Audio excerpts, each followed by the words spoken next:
Cette émission vous est présentée en partenariat avec la Société d'histoire du Lac-Saint-Jean, dont les services mettent en valeur le patrimoine et le territoire dans une perspective d'apprentissage collectif. Bonne émission!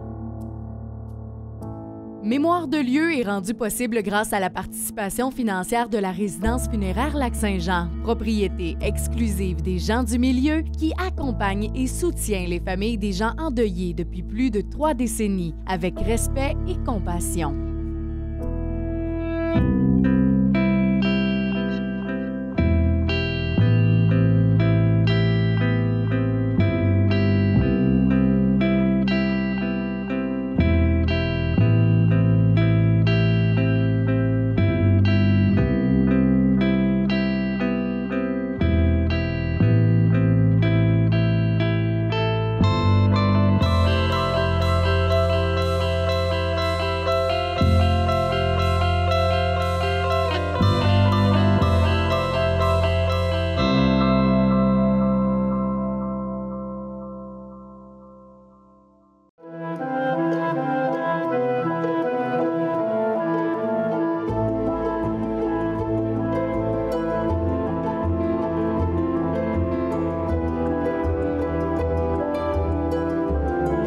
En octobre 1966 que le curé Antonio Villeneuve fait la bénédiction de la toute nouvelle usine, la Consolidated Péribonka Inc., sur le bord du lac Chitogama à La Marche. Installée sur le site actuel d'Otis Nature, l'usine a bien changé de nom au fil du temps avec la Consolidated Bathurst et aussi mieux connue sous le nom de la Stone Console. À la fin des années 80, au prorata d'employés, la Stone Console était l'une des plus productives en son genre. Ici Mélissa Raté, bienvenue à Mémoire de lieu.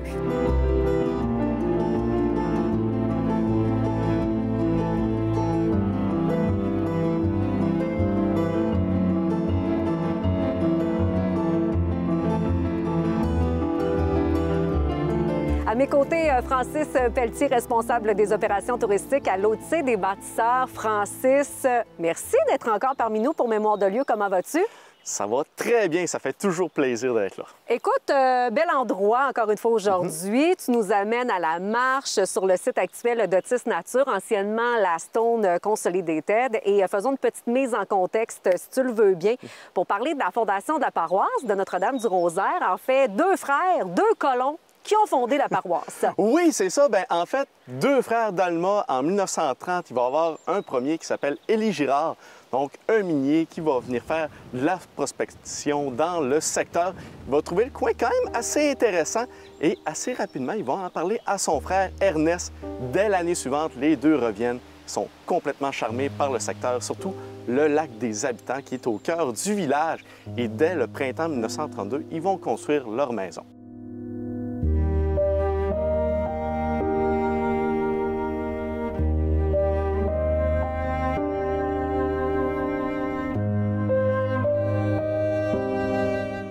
Parlons-en du lac des Habitants. Tu l'as mentionné, ils ont été charmés par le lac des Habitants et il y a une histoire de rattacher à ce lac. C'est ça, bien, on l'appelle le lac des Habitants, pas parce qu'il y avait déjà des habitants dans le secteur.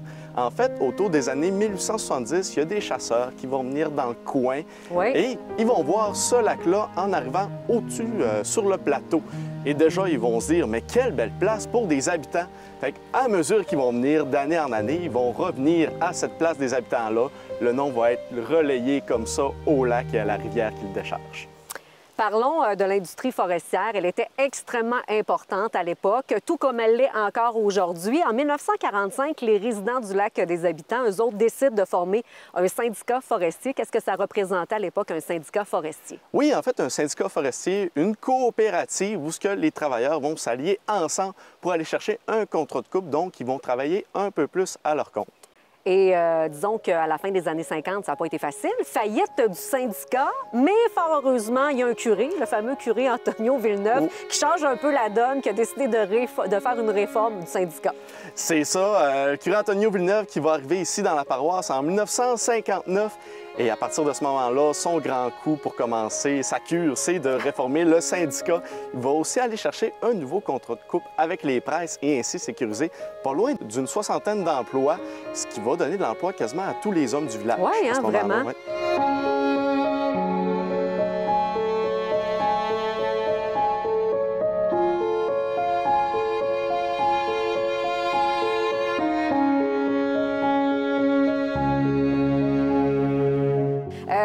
tu l'as mentionné, le curé Antonio Villeneuve a été le curé de la paroisse de 1959 à 1967. Est-ce qu'on peut dire que c'était un curé hors du commun? Oui, quand même, c'était tout un personnage. En fait, on disait que c'était quelqu'un de très jovial, droit au but. On le reconnaissait surtout pour ses idées de grandeur et sa largeur d'esprit. Il s'identifiait lui-même comme non seulement le curé de la paroisse, mais aussi un militant, un citoyen et aussi un entrepreneur. Il faisait notamment l'élevage de bergers allemands dans le sous-sol du presbytère. Ça, c'est quand même assez bizarre.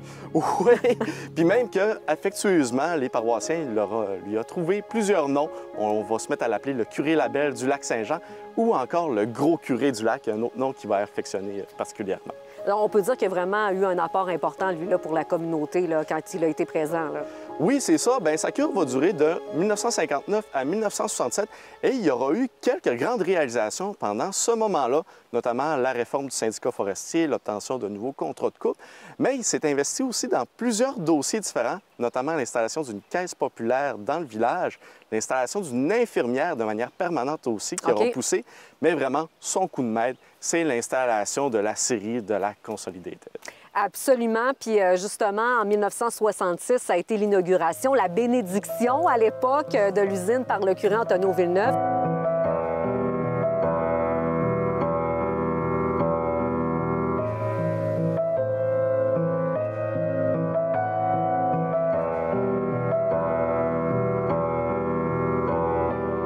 L'usine ouvre ses portes en janvier 1967. Peu de temps après, c'est l'érection de la municipalité. L'usine, son coût, 600 000 $. À l'époque, quand ça commençait, on acheminait le bois de quelle façon? Oui, en fait, le bois, il provenait des rivières environnantes. On parlait de la rivière Tisonnier, la rivière Serpent, la rivière Péribonka.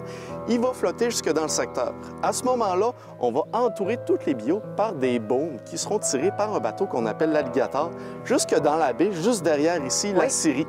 À partir de là, le bateau va pousser le bois jusqu'au convoyeur qui baignait dans l'eau. Le bois monte le convoyeur. Rendu en haut, il y a deux choix. Ça, il va se rendre à l'entrepôt de bois. Il va être entreposé, il va être utilisé pour les opérations hivernales ou il va être acheminé directement à l'intérieur de la scierie où il va être transformé.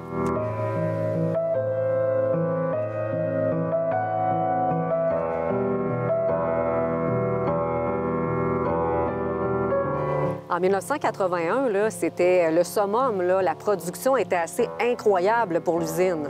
Oui, on va parler d'environ 24,5 millions de pieds-mètres planches. Fait que vraiment une énorme production. La scierie va engager aussi plusieurs travailleurs, surtout des hommes du village. Dans les grosses années, on va parler d'environ 47 travailleurs permanents et 8 saisonniers.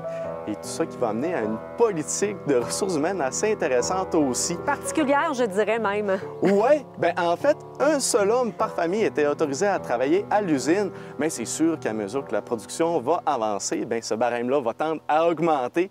Puis ainsi, ça ne sera pas rare de voir un père et un fils travailler ensemble, absolument. Francis, les retombées économiques étaient extrêmement intéressantes aussi pour le milieu. Ça a donné naissance à des entreprises, à des commerces là, de la communauté. Oui, vraiment, l'exemple le plus éloquent, c'est l'entreprise de transport de Jean-Guy Fortin qui va avoir ses années fortes dans les années 70-80. Elle va faire le transport des copeaux de bois, des rebuts, mais aussi du bois d'œuvre de l'usine. Il va finir par employer quand même de 35 à 40 personnes. Puis sinon, ailleurs dans le village, il va y avoir d'autres entreprises aussi qui vont voir le jour, qui vont employer pas loin de 25 à 30 personnes, majoritairement les femmes du village. Donc, on va voir apparaître des salons de coiffure, ateliers de couture, bars, épiceries, dépanneurs, magasins généraux aussi. 1989, 800 000 $ quand même d'investis dans cette usine-là. Oui, pas mal dans les derniers investissements que l'usine va connaître afin d'améliorer sa production.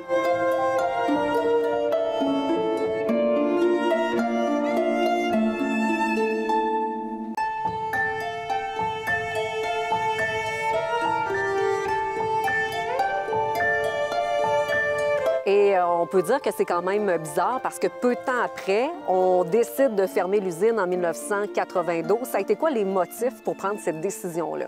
Oui, bien en fait, les motifs rapportés par la compagnie de la Stone Console, c'était pas tant la production parce qu'on sait qu'au prorata du nombre d'employés, c'était une des plus productives de son genre. C'est surtout son éloignement envers les chantiers de coupe. Donc, c'était les frais de transport qui étaient trop grands en matière d'exploitation de la scierie.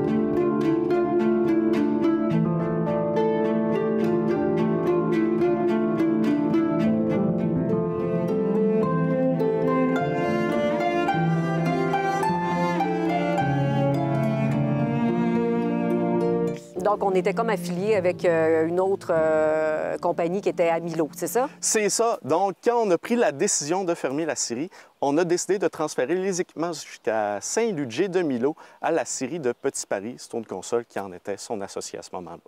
Après sa fermeture, évidemment, on délaisse le domaine de l'industrie forestière. C'est un peu le récréo touristique qui va prendre de l'ampleur ici, avec entre autres le centre de plein air Chitogama. Plus récemment, avec Otis Nature. Est-ce qu'on a gardé une partie de l'usine actuellement? Oui, bien en fait, on a peu d'informations à savoir c'est quoi vraiment les rénovations qui ont été faites, mais une simple étude des photos nous montre que, justement, le pavillon principal, c'est sûr qu'il y a une partie de l'ancienne usine qui a été rénovée et reconvertie pour les fins récréo-touristiques et de villégiature.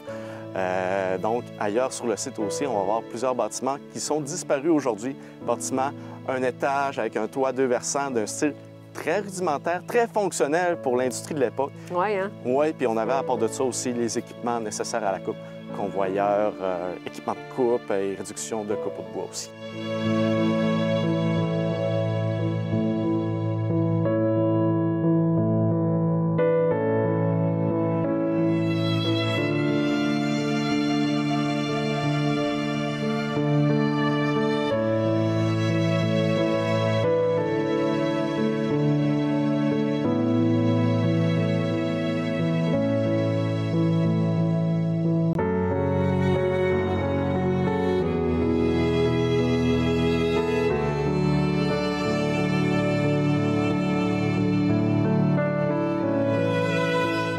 Ça ressemblait à quoi, là, justement, l'usine dans toute sa splendeur dans les années à son ouverture?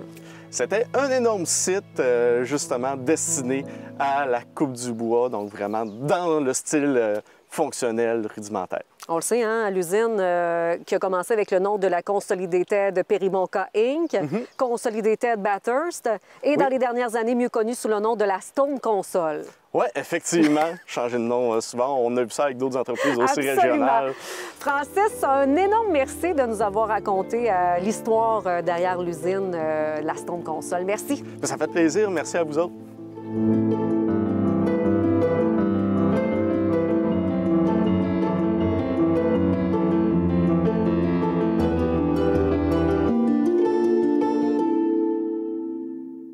L'expertise et le leadership de la Société d'histoire du Lac-Saint-Jean permettent à la collectivité de bâtir son avenir en intégrant son patrimoine et sa culture. La Société d'histoire du Lac-Saint-Jean est fière de vous avoir présenté l'émission Mémoire de lieu. La résidence funéraire Lac-Saint-Jean, propriété exclusive des gens du milieu, qui accompagne et soutient les familles des gens endeuillés depuis plus de 3 décennies, avec respect et compassion, est fière de vous avoir présenté Mémoire de lieu.